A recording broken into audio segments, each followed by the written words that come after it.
Hello, I'm Gavin Hoey, and in this tutorial I'm going to show you how you can create some flaming text, a little bit like you see on screen. At least that's where I hope we're going to end up.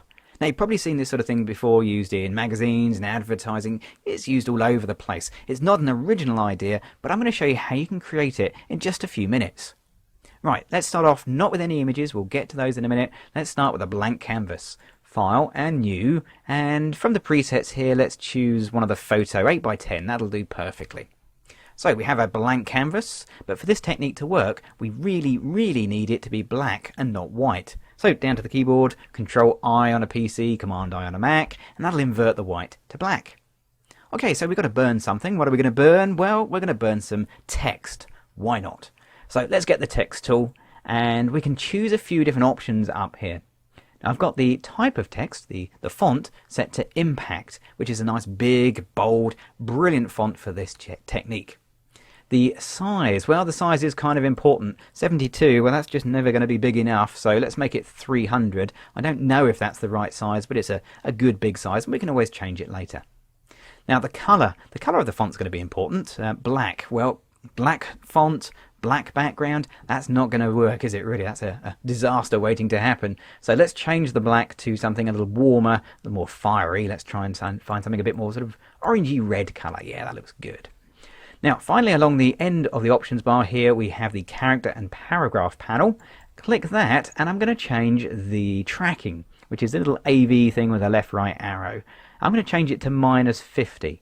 What the tracking does is to tighten up the gap between the individual letters, so the whole font will have a much more compact look. Right, let's start typing, and we'll type something in here, like that.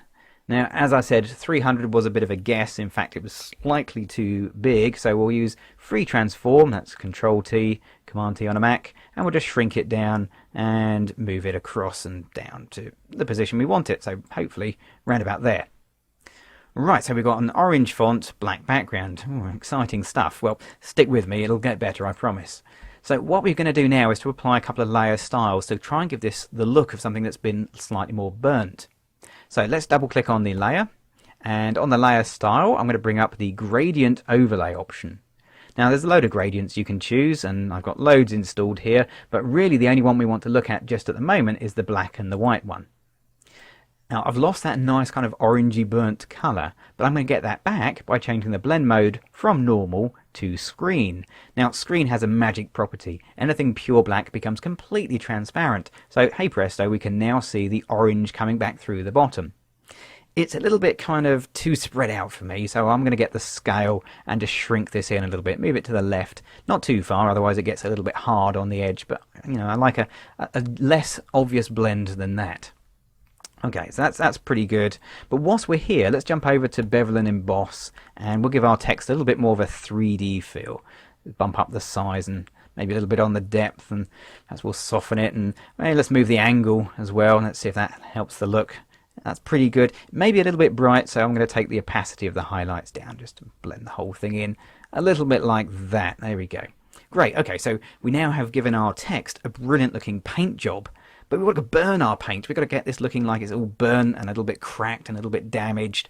Now to do that, I'm going to apply a texture. Now I've got a whole bunch of textures, but this is the one I want to use because this is a texture of cracking paint.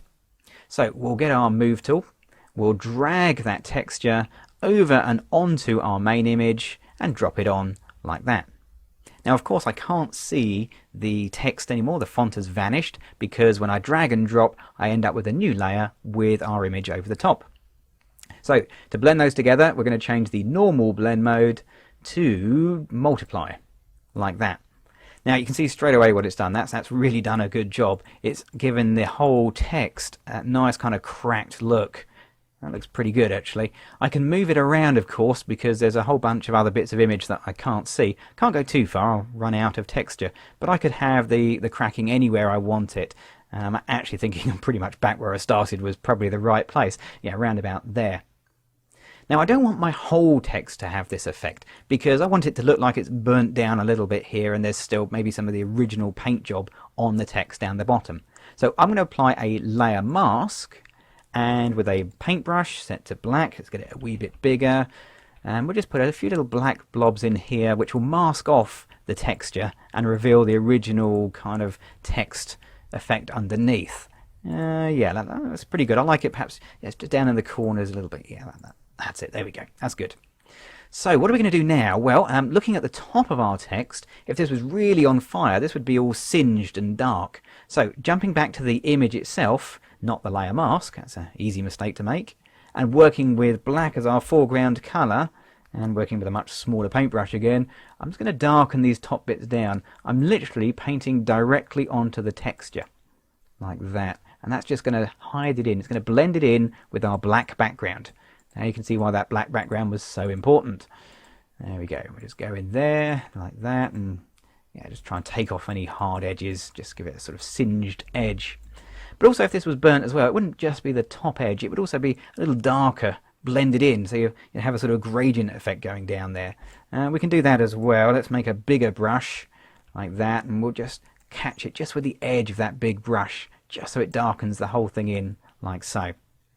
Right, okay, so that's looking pretty good. Our text is more or less complete. Now what we need to do is to put the flames on. This is the exciting bit.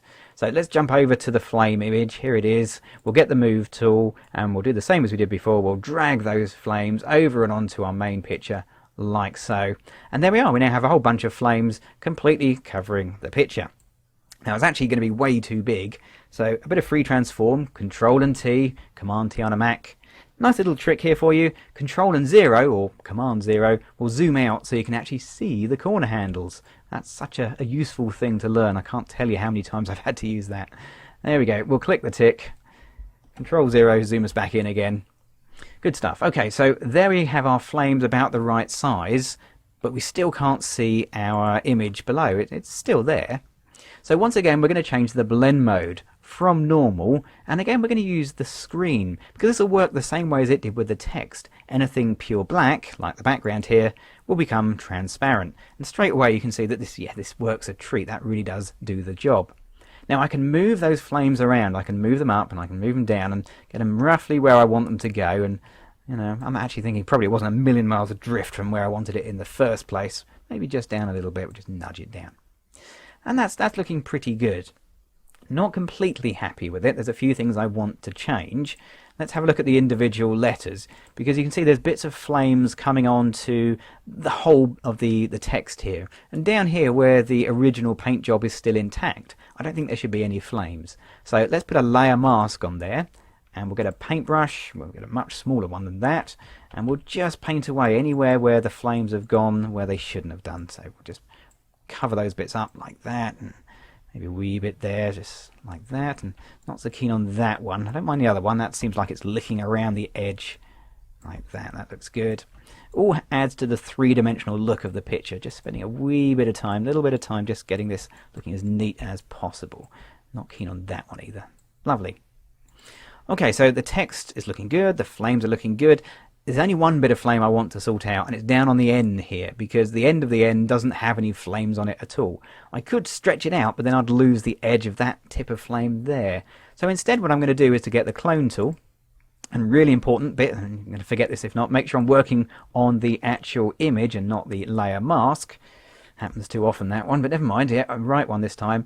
We'll click on a bit of flame there, and we'll just clone a bit of flame in, just like that. And maybe we'll find some kind of darker flames just to blend it in around about here somewhere.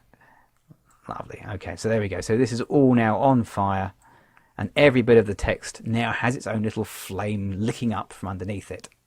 Okay, so there you go. There's how you can take just a bit of text, a couple of photographs, and create your very own flaming text effect.